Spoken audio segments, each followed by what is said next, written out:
Hello everyone, happy Independence Day.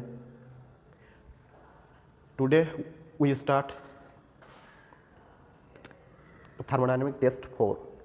ठीक है, इससे पहले हम ये करना चाहते हैं कि कंसेप्ट क्लास अभी थोड़ा दिक्कत हो रही है बनाने में, तो कुछ दिन बाद एक साथ पूरे डाल दिया जाएगा. ठीक है, चलो हम लोग स्टार्ट करते हैं. Question number 76. Gauge pressure of a boiler is 25 bar, then the absolute pressure of boiler is. तो यहाँ पे क्या बोली है? Absolute pressure. तो एब्सोल्यूट प्रेशर होता क्या है? तो एब्सोल्यूट प्रेशर वो प्रेशर जिसका मेजरमेंट हम लोग करते हैं एब्सोल्यूट जीरो लेवल से. एब्सोल्यूट जीरो को हम लोग डाटा मानते हैं. उसी तरह गेज प्रेशर क्या होता है? गेज प्रेशर वह प्रेशर जिसको हम लोग एटमॉस्फेरिक प्रेशर से मेजर करते हैं. यानी यहाँ पे एटमॉस्फेरिक प्रेशर जो हो गया वो डेटम है. तो यहाँ पे हम लोग पहले भी कुछ क्वेश्चंस में पढ़ चुके हैं कि एब्सोल्यूट प्रेशर होती है gauge pressure plus atmospheric pressure.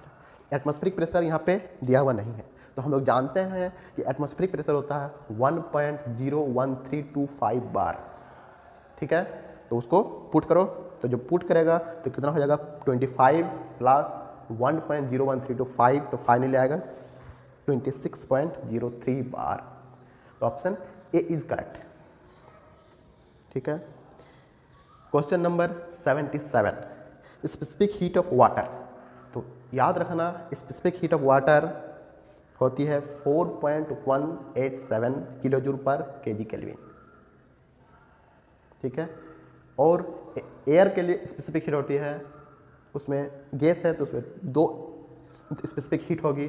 पहला specific heat at constant pressure CP का वैल्यू होता है 1.005 किलो जूल पर KG kelvin, and specific heat at constant volume CV का वैल्यू होता है 0.718 किलो जूल पर KG kelvin. Clear. Question number 78. RMS velocity is dash time the average velocity of molecules.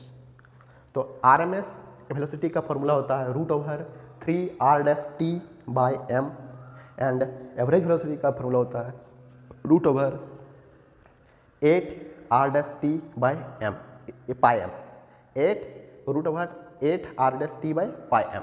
इसमें r' क्या है? Universal case constant, and T क्या है? Absolute temperature, M क्या है? Molecular weight. ठीक है, दोनों को जो डिवाइड करेगा तो फाइनली क्या आएगा? 1.086. तो ऑप्शन डी इज करेक्ट. ठीक है. Question number 79. Joule's law state that. तो याद रखना जूल्स लॉ क्या बोलती है कि internal energy is the function of temperature only. ठीक है, तो option C is correct. Question number 80. Molecular weight of all gases occupies same volume. This statement is known as Avogadro hypothesis. पहले भी एक बता चुके हैं कि अगर सेम वॉल्यूम में नंबर ऑफ मॉलिक्यूल सेम होता है, अगर प्रेशर एंड टेम्परेचर सेम रहा तो वो भी एक है डिफिनेशन. ये दोनों सेम है, बस लिखने का तरीका अलग अलग है, तो दोनों को याद रखना है. ठीक है, तो 80 का ऑप्शन ए. ठीक है. Question number 81. According to kinetic theory of gases. Kinetic theory of gases याद रखना कि काइनेटिक थ्योरी ऑफ गैसेस में बोलता है कि उसमें जो कोई अगर सिस्टम है उसमें अगर मान लो गैस है तो उस क्या होता है कि उसमें गैसेस मॉलिक्यूल हमेशा मूवमेंट करते रहते हैं, एक दूसरे से कोलाइड करते हैं, तो कोलिजन जो होगा वो परफेक्टली इलास्टिक होगा. ठीक है, तो यहाँ पूछा गया है कि velocity of molecule increases with.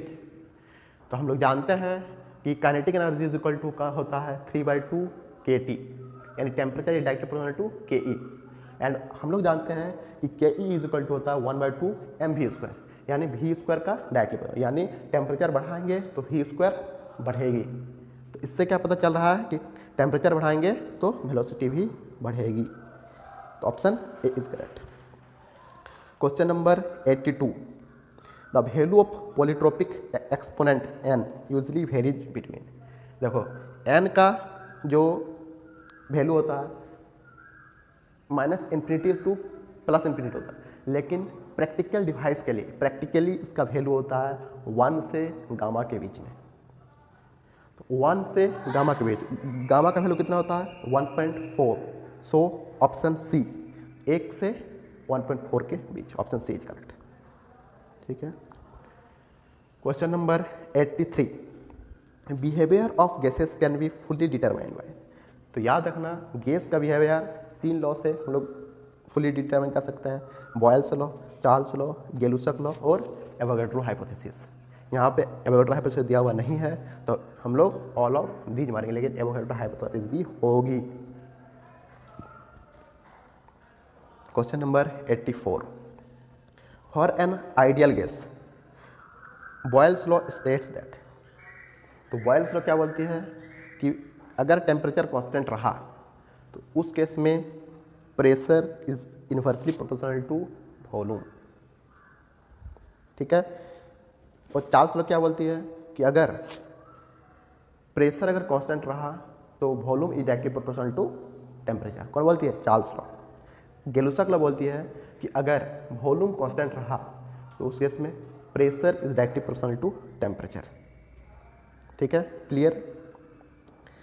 Question number 85, molecular weight of methane.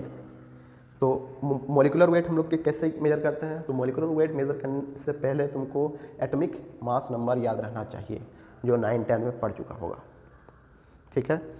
तो मीथेन का केमिकल फार्मूला क्या होता है? CH4। C का एटॉमिक मास नंबर होता है 12 एंड H का 1.008, ऑलमोस्ट 1। तो C का 12 प्लस H4 का नंबर ऑफ H कितना? 4, तो 4। तो 12 plus 4 is equal to 16। Number D is correct. ठीक है। उसी टाइप से H2O, वाटर का कितना होता है? 18। CO2 का कितना होता है? 44। O2 का कितना होता है? 32। ठीक है, निकाल के देख लेना। Question number 86, an adiabatic boundary is one which. Adiabatic means no heat transfer, Q0। तो देखो यहाँ पे क्या है? Prevent the heat transfer, option D is correct simply. Question number 87, thermodynamic process is. Thermodynamic process क्या होता है? तो सबसे पहले ऑप्शन नंबर ए देखते हैं, सक्सेशन ऑफ स्टेट। तो याद रखना सक्सेशन ऑफ स्टेट को पाथ बोला जाता है। Change of state for specified path, state में चेंज कोई स्पेसिफाइड पाथ में उसी के लिए बोला जाता है थर्मोडायनेमिक प्रोसेस। तो option C is correct. Option B में क्या बोले कि वन और मोर प्रॉपर्टी चेंज, ये भी हो सकता है लेकिन ये कोई डिफिनेशन नहीं है। तो option C is correct. Question number 88, the sequence of process which returns the system to its original state. तो मान लो कोई सिस्टम एक स्टेट से दूसरे स्टेट जा रहा है और फिर return back to original state. ठीक है। तो सीक्वेंस ऑफ प्रोसेस है, जब 2-3 प्रोसेस मिलकर वो ओरिजिनल स्टेट में आ रहा है, मतलब कुछ साइकिल बना रहा होगा, तो वो है thermodynamic cycle. Option D is correct. अगर मान लो एक स्टेट से स्टार्ट किया, दूसरे स्टेट में गया, फिर दूसरे स्टेट से फिर ओरिजिनल स्टेट में आ गया, उसी पाथ को फ्लो करते हुए, तो उसको हम लोग क्या बोलते हैं? Reversible process. ठीक है। लेकिन यहाँ सीक्वेंस ऑफ प्रोसेसेस बोला है, इसलिए थर्मोडायनेमिक साइकिल होगी। ठीक है। Question number 89, A system and surrounding put together constituents. तो सिस्टम और सराउंडिंग को जो मिला देंगे तो उसको क्या बोला जाता है? यूनिवर्स। कंसेप्ट क्लास में ये सब बता चुके हैं। क्या हो जाएगा? Universe. System plus surrounding is equal to universe. यहाँ क्वेश्चन नंबर सी में एक सिस्टम है आइडियाबैटिक सिस्टम। तो आइडियाबैटिक सिस्टम इसमें क्यों नहीं होगा? तो आइडियाबैटिक सिस्टम का मतलब है heat transfer zero, work transfer में भी हो सकता है, तो इसलिए आइडियाबैटिक सिस्टम नहीं होगी। और हम लोग का जो आइसोलेटेड सिस्टम में क्या होता है? वर्क ट्रांसफर, मास ट्रांसफर, कोई भी एनर्जी ट्रांसफर नहीं होगी। ठीक है। Question number 90, dimensionless number of enthalpy is. तो याद रखना इंथाल्पी का फॉर्मूला क्या होता है? mCp ΔT। Cp का जो यूनिट होती है वो होता है क्या होता है? किलो जूल पर केजी केल्विन। पर केजी केल्विन है, तो m से जब गुना कर दें तो केजी का कैंसिल, t से डेल टी से कर दें तो तुम्हारा केल्विन कैंसिल, बच गया किलो जूल। यानी इंथैल्पी का जो डायमेंशन होगा वही तुम्हारा हीट का भी होगा। ठीक है, तो हीट का डायमेंशन क्या होता है, तो हीट का देखो सबसे पहले तो डायमेंशन हमेशा निकालने की कोशिश करो जल्दी, तो जल्दी इसका अगर तुम यूनिट अगर जान रहे हो तो जल्दी निकल जाएगा। जैसे जूल, ठीक है, तो जूल क्या होता है, न्यूटन मीटर होता है, तो न्यूटन मीटर हो गया, न्यूटन तुम्हारा फोर्स का है, तो m इंटू ए यानी kg मीटर पर सेकंड स्क्वायर। तो जब काटेगा तो खुद ब खुद क्या क्या बचेगा, मास बचेगा, उसके बाद m स्क्वायर बचेगा और बाय सेकंड स्क्वायर बचेगा। तो यहाँ पे फाइनली क्या हो जाएगा, m l square t minus 2। Option C is correct. Question number 91, a diathermic boundary is one which.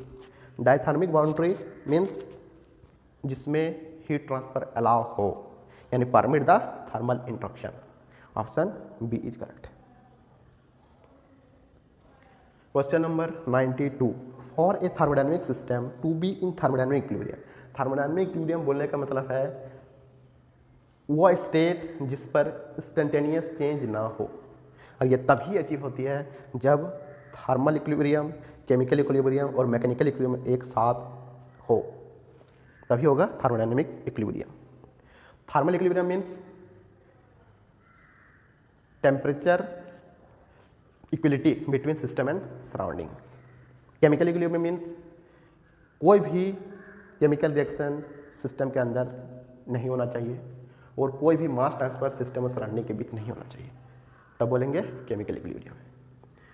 Mechanical equilibrium का मतलब सिस्टम पे कोई भी अनबैलेंस फोर्स उस पर एक्ट ना हो, तब बोलेंगे उसको मैकेनिकल इक्विलिब्रियम। तो इसमें क्या हो जाएगा, all of this. Question number 93, the kelvin temperature of A system can be measured by. Kelvin temperature कौन सा थर्मोमीटर से डायरेक्टली मिल जाता है, तो कांस्टेंट वॉल्यूम गैस थर्मोमीटर, याद रखना, कांस्टेंट वॉल्यूम गैस थर्मोमीटर से डायरेक्टली मिल जाता है। इसका जब कांस्टेंट वॉल्यूम गैस थर्मोमीटर से हम लोग जब टेम्परेचर का डेरिवेशन निकालते हैं तो क्या आता है कि T is equal to 273.16 into P by मतलब प्रेशर बाय प्रेशर एट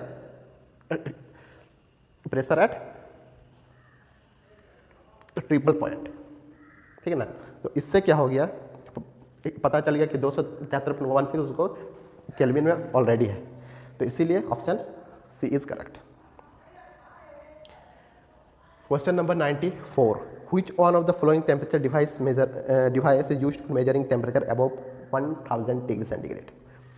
तो 1000 ज़्यादा टेम्परेचर मतलब हाई टेम्परेचर मेजर करने के लिए क्या यूज करते हैं हम लोग, पायरोमीटर।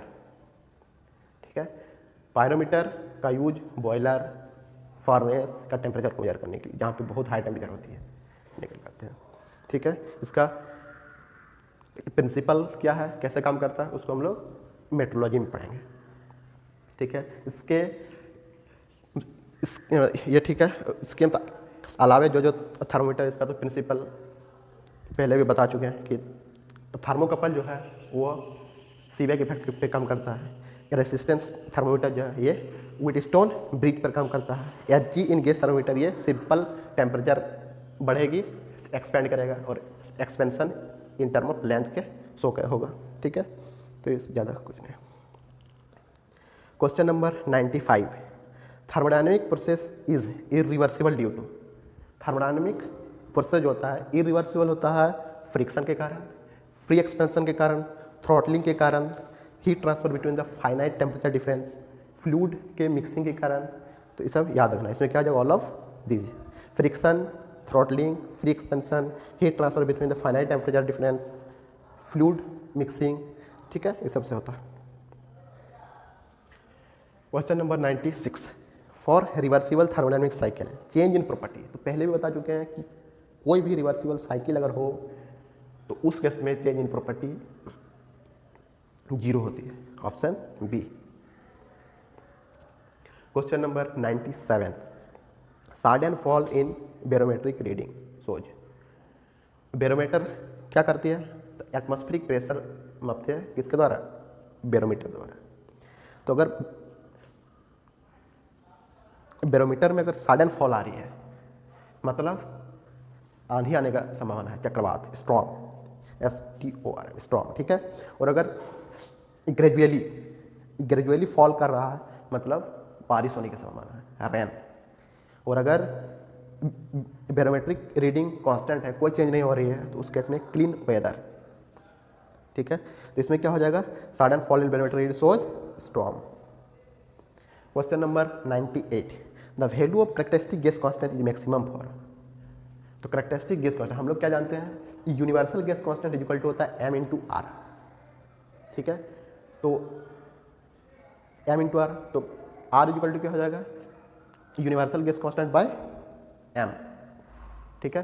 तो m यहाँ पे क्या है कि m जितना ज़्यादा होगा r का वैल्यू, r मतलब कैरेक्टरिस्टिक गैस कांस्टेंट का मान उतना कम होगी। यहाँ पे पूछा है कि किसमें ज़्यादा होगा, तो जिसका m सबसे कम, तो इसमें क्या हो जाएगा? H2 का सबसे कम होती है, तो option A is correct. Question number 99, which one of the following thermodynamic process approximates the steaming of food in pressure cooker. तो प्रेशर कुकर किस टाइप का सिस्टम है? पहले भी बता चुके हैं, क्लोज एंड ओपन बोथ। लेकिन किस टाइप का प्रोसेस होगा उसमें वॉल्यूम कांस्टेंट आता है। जैसे उसका जो कुकर, प्रेशर कुकर का जो तुम्हारा कंटेनर है वो तो एक्सपेंड और कॉन्ट्रैक्ट नहीं करता है, वो कांस्टेंट रहता है, तो वॉल्यूम कांस्टेंट। लेकिन प्रेशर क्या होता है? टाइम पे कम होते रहता है, ज़्यादा होते रहता है, रिलीज करता है, तो प्रेशर कांस्टेंट नहीं है। तो इसमें क्या हो जाएगा? Isochoric volume constant. Question number 100, internal energy of system is depend on. Internal energy depend करती है उसका molecular weight, molecular structure and molecular activity पर। याद रखना, इंटरनल एनर्जी डिपेंड करती है किस पे? मॉलिक्यूलर वेट पे, उसके स्ट्रक्चर पे और उसके एक्टिविटी पर। All of these. Thank you for watching.